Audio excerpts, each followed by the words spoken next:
So now we begin the trading psychology section.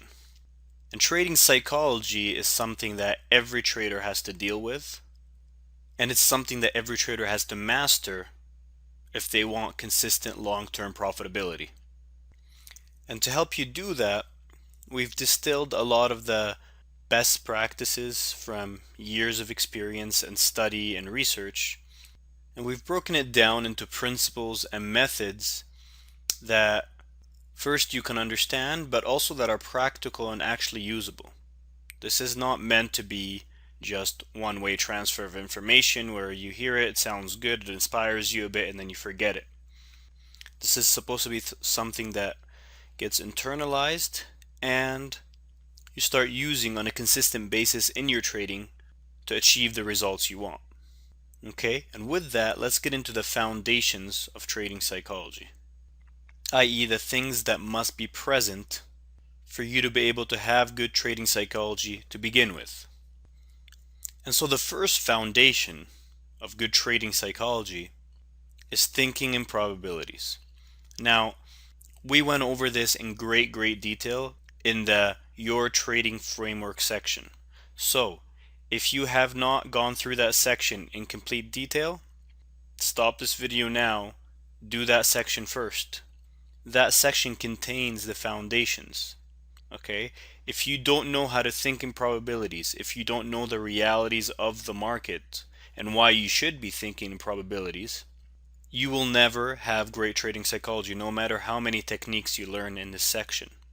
Understanding the realities of the markets and trading, and knowing about statistics and probabilities and how to think via those things, is literally going to be the foundation for you to be able to have a good trading mindset. Without those, it's not going to happen for you, because if you don't get long-term statistical thinking, you're not going to be able to enter the market correctly. You're not going to be able to hold your trades correctly. You're not going to be able to accept losses correctly.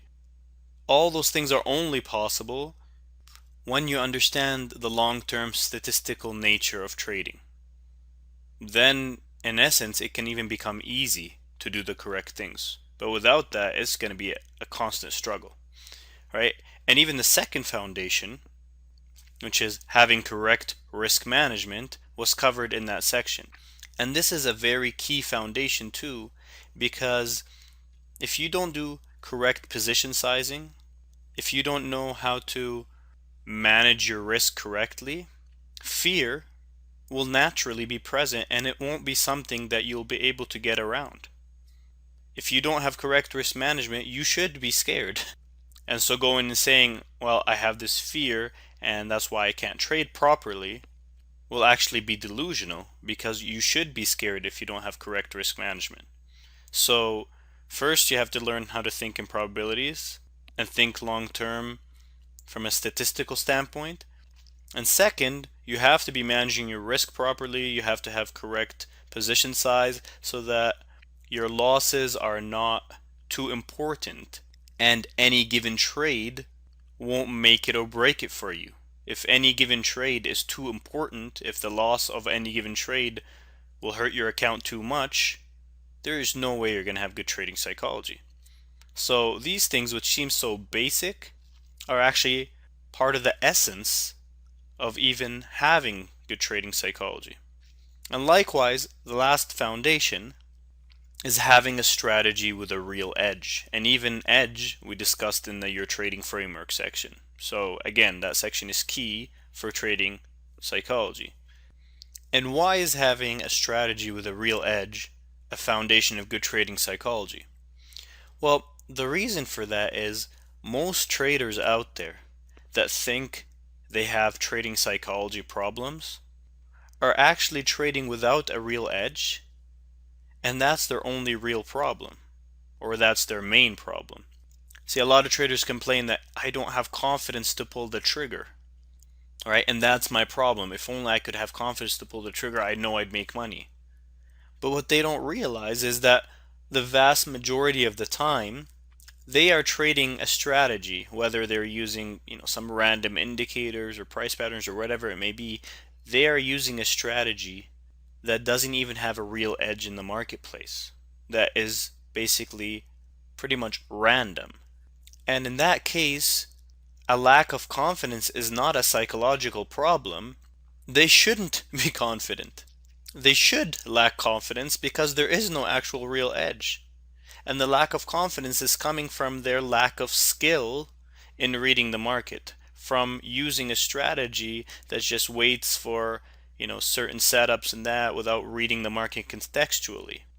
And so if you don't have market reading skill and you don't have a strategy that's based on robust market principles that can give you a real edge, you won't be able to help not being confident, because your results will naturally be random, and you will be filled with doubt, and you will have fear, and those things won't be avoidable. Okay? So as you see, all these things are interlinked and interconnected. And the reason we left this all important trading mindset, trading psychology section to the end is because all those other things come first. Right? By now, we've not only built up your understanding of how to think in probabilities and have correct risk management, but even all the other sections you should have gone through before you get to this section, because those ones were all about how to read the market, how to have a strategy with an edge, how to execute and have correct tactics and all of that. Now when you have all those basics, okay, now you can come and apply specific techniques and methods to improve your psychology. But don't fall for that, for lack of better word, BS, that any system or any strategy can make money, all you need is good psychology. That is simply not true. That's what most educators and gurus out there try to sell to the public to make it seem easy, like, oh, any system, anything can make you money, just learn how to think properly. Well, no. Trading psychology is hugely important, but all these things come first. And only when you have these things can you then apply good trading psychology. So now, assuming you have these foundations, all right? And that's exactly what our whole training up to this point has been instilling, is these foundations. So assuming you've gone through it up to this point, you've studied diligently, you've gone and applied it to the market, you've built up your skills in real time, or at least you're in the process of building those skills using the foundations we've provided for you, what then is the key to having good trading psychology? And as we'll see, the key becomes self-awareness. So when all those foundations are in place, self-awareness is going to be your key to having a great trading mindset. Now, what is self-awareness and why is it such a key? Well, self-awareness is simply your ability to monitor yourself and your emotions from a still objective point of view. Scientific research has actually proven and shown that something like 99.9% of people in the world are operating on automatic, purely enslaved by their emotions and by their automatic thoughts, essentially almost acting as robots, not really having a decision in their own lives and their destiny, thinking they're making decisions, thinking that it's them leading their own lives, but it's really these repetitive emotional patterns that they've had for years, since childhood at times, and built up over the years, that are just kicking in, being triggered by the outside environment. The same repetitive thinking or emotional pattern kicks in, and a predictable behavior results. And this is happening under the surface. They're thinking, oh, I'm making the decisions, but it's really you're being controlled by the emotions and the thinking patterns. And naturally, our first reaction is to think, yeah, of course others are like that, but I'm not like that. And that's of course natural, because it happens beneath the surface, so you don't know it and you're not aware of it, right? And that's what self-awareness is about. And this is not something that happens instantly. It's something that you'll need to work on. But once you do, and we're going to actually discuss specific techniques in this session, but once you do work on it, then you'll see just how much you were ruled by your emotions and by your automatic thinking patterns. All right. Now, having said that, having laid this out as our base, let's talk about the number one myth in trading psychology. What do you think that is? I'm sure you've heard many things and you've read many things about trading psychology. And there's one thing that stands out, in our opinion, as the biggest myth for trading psychology. And so see if you can think what that myth is. More than likely, you might not be able to because of your belief in that myth, because this is what you've been taught out there, and this is what the majority of people teach about trading. And the thing about it is a lot of the times it's not so much a completely wrong belief, it's how it's stated that gets misinterpreted. So let's talk about that. The number one trading psychology myth is that you have to trade without emotion. Now, I'm sure you've heard, you got to shut off your emotions, you got to trade with no emotion, right? Everyone says this. Some people actually believe this, and others understand the truth behind it, but state it in this way, which makes it become misinterpreted. Okay? The reality is that it's impossible to trade without emotion, and the reason for that is that it's impossible to shut off emotions at any given time. And so if you can never actually shut off an emotion, any emotion, how can you trade without emotion?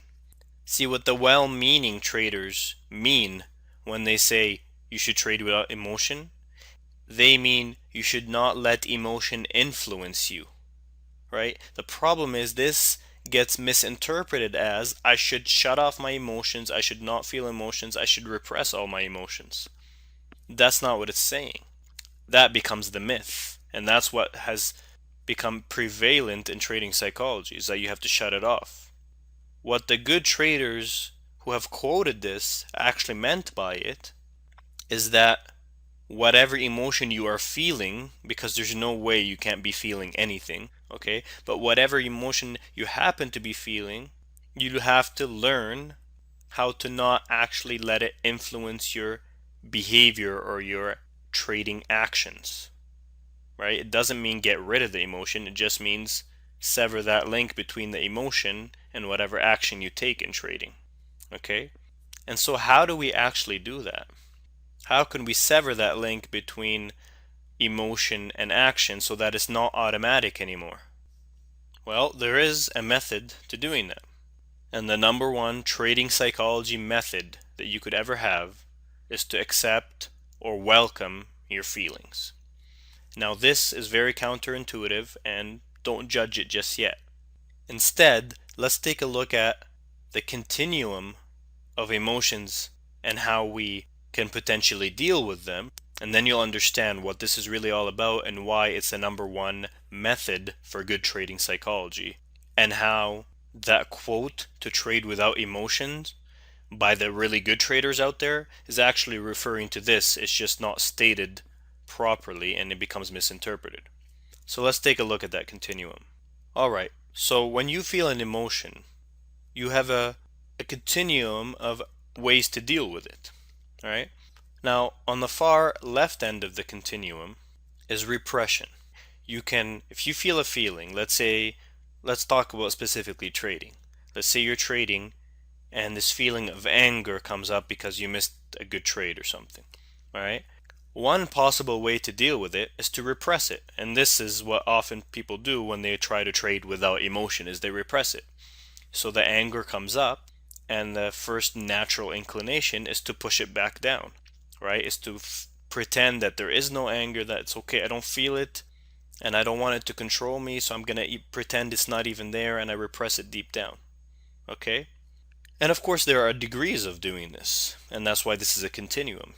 At the most extreme of the continuum is when people repress sometimes traumatic events to the point where they don't even recall them anymore. Like sometimes war veterans or people who have been abused as children or anything like that, who've gone through a traumatic experience, they repress it to the point where they can't even remember it. Now, The problem with this is that even though it seems to happen naturally, and you'd think it's a good thing if you can't remember something that's very traumatic, but it's still there. It's still there in your unconscious, and it actually ends up greatly affecting your behavior automatically without you even knowing. The link stays there, and it becomes this automatic thinking or feeling pattern, even though you've repressed it from your conscious mind, and it actually determines how you act and what you do and your results in life, or in this specific instance, in trading, without you really knowing it. That's why you end up doing things that you know you shouldn't, right? And you've sworn you'd never do again, but you do them. This is the feelings that you had repressed before from negative experiences controlling your actions. All right, so this is one part of the continuum. The very other extreme is expression. So on the one hand, you can completely push a feeling down like anger. On the other hand, let's say anger arises, you can completely express it. You can yell and scream, you can slam your keyboard down, you can punch a hole through the wall, and that would be the expression part. Again, this is not meant to be a judgment thing. I'm not saying that repression is bad or expression is bad. I'm just laying out the facts of the actual continuum. All right? Now, regardless if you were going to label something bad or good or whatever, the question is it useful or is it dysfunctional for any given situation? And just like repression ends up having negative effects, expression does too. Because let's say you feel that anger and you start expressing it, what ends up happening is it takes over you. And if you've ever felt that, I'm sure you can relate to this. I know I have. I mean, we're human. We all have gone through these things. And when it takes over you, it clouds your judgment and it leaves you in that state for a decent period of time. Now, just like some people think repression is good because you're shutting it out and you're not dealing with it and you're kind of putting it under the rug, some people think expression is good. They say, hey, let out your feelings, just express them, get them out, and then move on. Well, that would be great if that were the case. The problem is that when we express them unconsciously like that, automatically the anger rises and we erupt in screaming or in whatever, we're not actually letting them go. What happens is we're holding on to them in the form of negative energy that lingers even after we've yelled and screamed and all that. And the bad part is, of course, when we're in that state of anger and whatever, and we are expressing it and we're allowing it to take over us, then our actions become very bad, detrimental, and we do stupid things in our trading, and we overtrade and we revenge trade and we let a stop get larger, and we do all that kind of stuff. All right? So those are the two ends of the continuum. But is there something in the middle that, regardless of whether we judge these things as good and bad, is healthy and functional and actually works to sever that link between feeling and automatic behavior? And it turns out there is. And that middle part of the continuum is welcoming. And that's exactly what we just said is a number one method for trading psychology, is welcoming / accepting your feelings. Now, the difference between welcoming and the other two is that when you welcome or accept a feeling as it arises, first, you're not pushing it down and pretending it's not there. So what you're doing is you're acknowledging it. But you're not doing it in the form of outright expression where it just takes over you and you start going crazy and out of control. What you're doing is, as the feeling arises, you're realizing that, hey, this, whatever feeling this is, right, it's natural. I'm a human being and human beings have feelings. And whether it's anger or regret or guilt or whatever feeling it could be, it is what it is.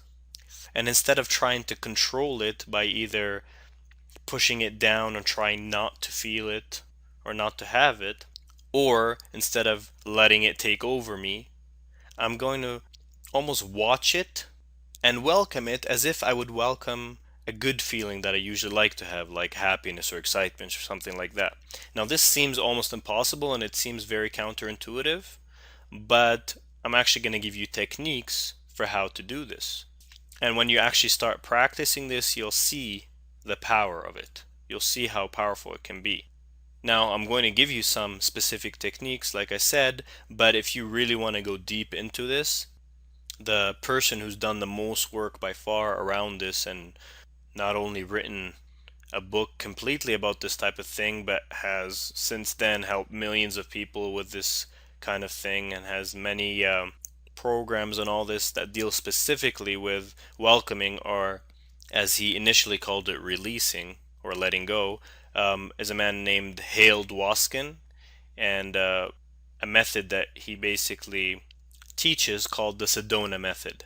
I'll put that in the accompanying summary PDF statement for anyone who wants to go further into this, but what I'm going to teach now will be more than enough to get you going specifically with trading and applying this to improve your trading psychology. But if you want it, in your life in general, it can be a great help to you, that other resource.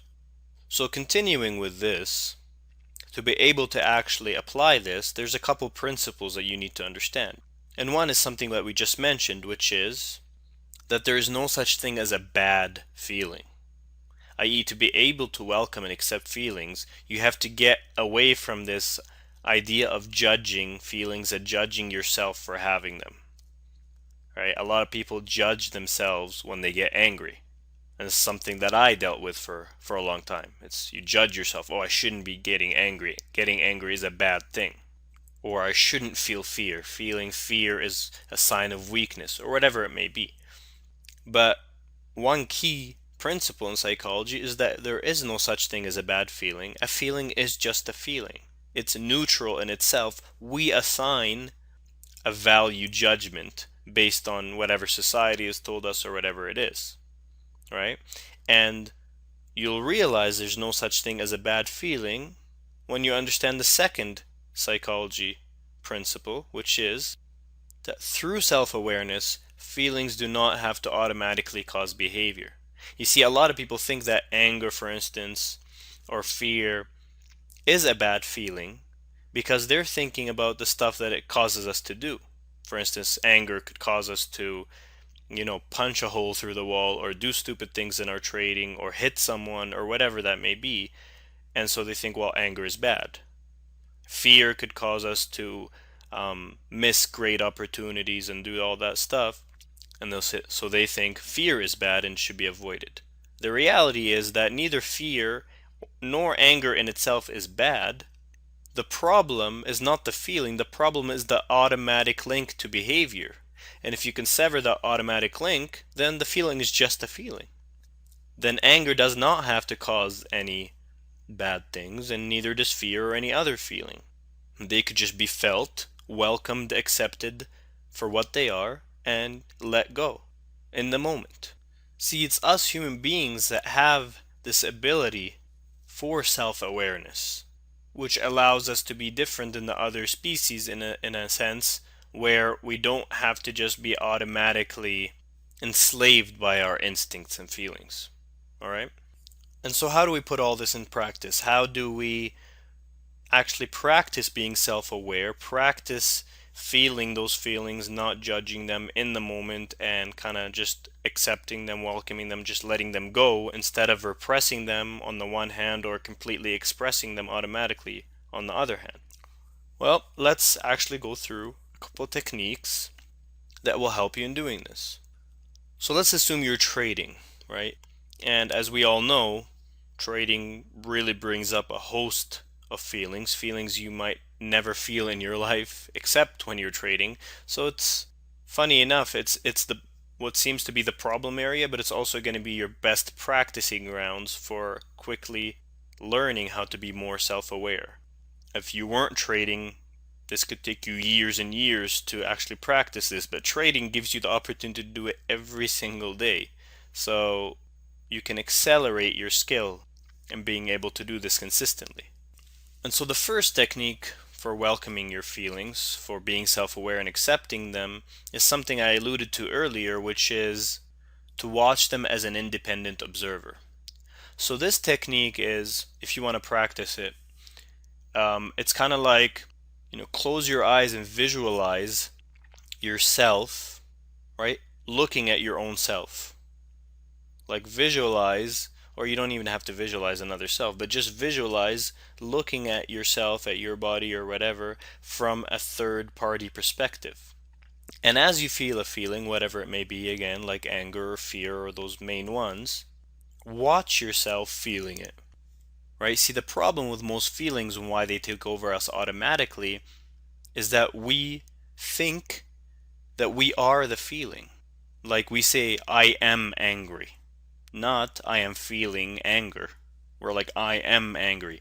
The feeling becomes us, and we don't have a separation between the feeling and us.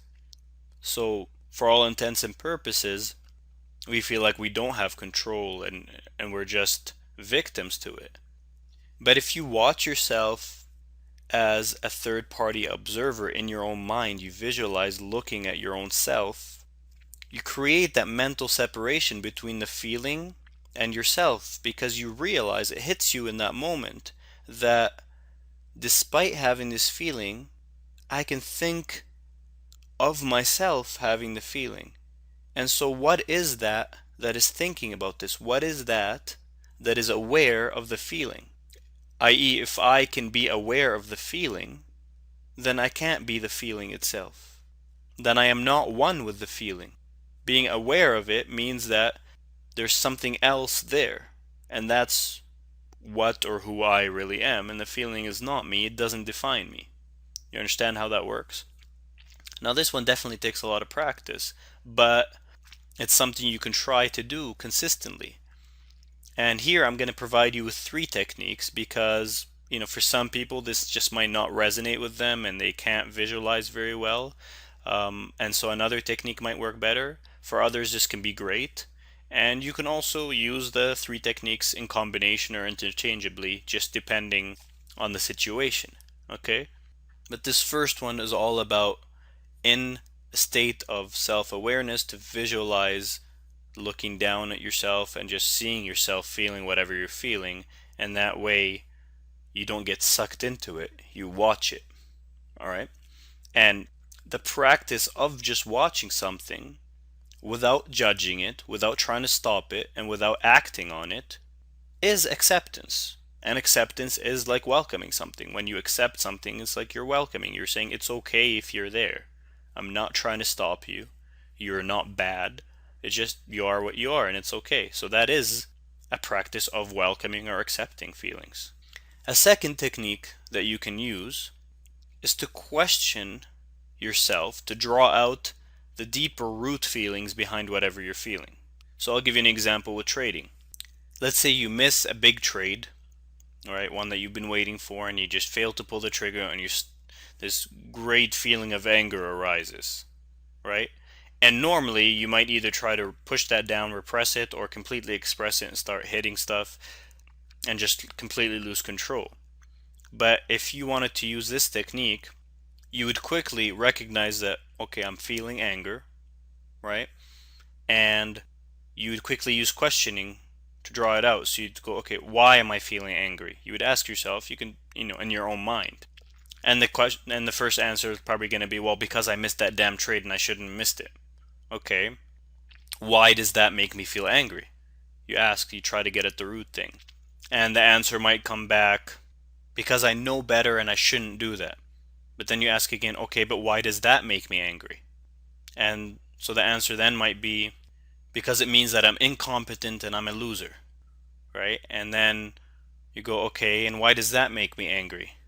And then maybe then that could be just the final thing that, I don't like feeling like I'm incompetent or a loser, or it could be a flash, an image can come to your mind of some time earlier in your life when you were made to feel incompetent and maybe you were younger and people picked on you or whatever it may be. It could be something from your past. And then you get to the root feeling, the root cause of the feeling of this anger, of why you feel like this. And when you do, a lot of times what happens is that there's a natural wave of release of the feeling, because it's not just controlling you from an unconscious level automatically. You understand why you feel like that, and it's almost a sense of acceptance. And that's again what this is all about, a welcoming or acceptance. And so it's almost like you feel a sense of compassion for yourself, like I understand why I'm feeling that way and that's okay. Right? And once you get to that point, the feeling usually by itself dissipates. It gets a lot less strong, and you stop judging yourself for having it, and you stop linking it directly to your trading and realize that trading just triggered something that was already there. And you can just kind of accept that and let it go in the moment. Okay, it arised, it was what it was, and now it's over. Okay, I let it go.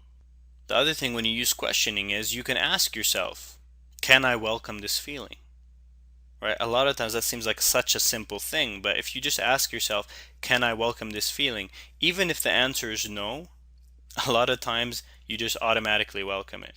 And if the answer is no, you say, okay, can I welcome that feeling of resistance, of not wanting to welcome the feeling? Right? You just, whatever it is you're feeling, you welcome that. Even if you don't want to welcome the original feeling, you welcome the resistance to the feeling, and so on. And usually it's more the resistance to feeling something than the feeling itself that's the problem. So you just kind of keep questioning, and whatever arises, okay, can I welcome that? Can I welcome that? And when you ask yourself that, you can just visualize kind of opening up and welcoming it in, and almost like, you would welcome a friend or whatever it may be. And in that way, the feeling again loses its power over you. And then the third technique that you can also try is to transfer your feelings onto paper. Okay, this is a powerful technique because on the one hand, if you repress something, it stays there in your unconscious. On the other hand, if you express something, you do something stupid in the market and creates bad results right away. The repressed one probably creates them later on. When you transfer them onto paper, let's see that feeling of anger arises, and instead of going in for that revenge trade or doing something dumb, you quickly stop, you take out a notepad, and you just start writing out, I am angry because of this, and you just let all your feelings out. What ends up happening is that in this way you're expressing them, but without actually doing something in the market that is going to cause your account to suffer. You're just putting them out there on paper, getting them out of your system, while severing that link to that automatic action that you would normally do. Alright, the action now becomes just getting them out on paper. And this helps you express them and cool off and let them go. The key thing here is not to, while you're writing them, to stew in your juices and keep that emotion going. The key is to, again, while you're writing them, just write them from that non-judgmental, self-aware, third-party almost perspective of just let them out and don't sit there and stew in them. Okay, so these are all three different techniques you could try. But the key with all three of them is not to resist your feelings, okay? You don't resist them. If you feel resistance, if you feel like you just want to push them away, you even welcome that resistance, and that usually just lets it become a lot less. And you realize throughout this that they're just feelings. They don't have to control your actions. And as you continue with this kind of practice, either you choose one of these that you like the most and you keep doing that, or you use a variation or combination of them. As you continue with them, you will get better and better at this, and you'll start to notice that these feelings that you used to hate so much and struggle with don't have to be such a problem, especially when you don't judge them as something bad in and of themselves. Okay? And you'll start to feel a lot more in control when you stop, ironically, trying to control them, and you instead just welcome them and let them be and not make such a big deal of them. That's the key thing. It's kind of like just, okay, so I'm feeling like this. And of course, this is not something easy. It will take work on your part and you'll have to practice. And at times, the feeling will just be too powerful. It'll be too automatic. And that's okay too. Don't judge yourself for failing sometimes when you just can't seem to do this. That's part of the process of learning how to do this. If you start judging yourself when you do this and say, oh, I give up, there's no use, well, then you're just sabotaging yourself. part of the very process is that at times you won't be able to do this, and that's okay. With time, you'll get better and better. All right, but this at least gives you an option that you might not have thought about before, because throughout our lives, since we were kids, we either repressed or expressed. We haven't learned to accept or welcome things. And we haven't learned the art of self-awareness. And in trading, this is the perfect opportunity to learn this, and it's going to be the most powerful thing for you in terms of having good trading psychology. It's the thing that for the rest of the sessions of what you learn throughout this, it's the thing that you're going to need to keep with you and apply to everything else. This will be the basis. All right? Now, having said that, we'll go on to the next session in which we discuss some ways to practice mental state control. Right? We get to the mental level, and a lot of times it's our thoughts that control our feelings, whether we realize it or not. Sometimes they're automatic thoughts. And once we learn how to stay in control of our thoughts and how to master them to a certain level, then a lot of times the so-called negative feelings that we feel won't arise to begin with because of a different mental perspective that we have. So that's like the flip side of the coin.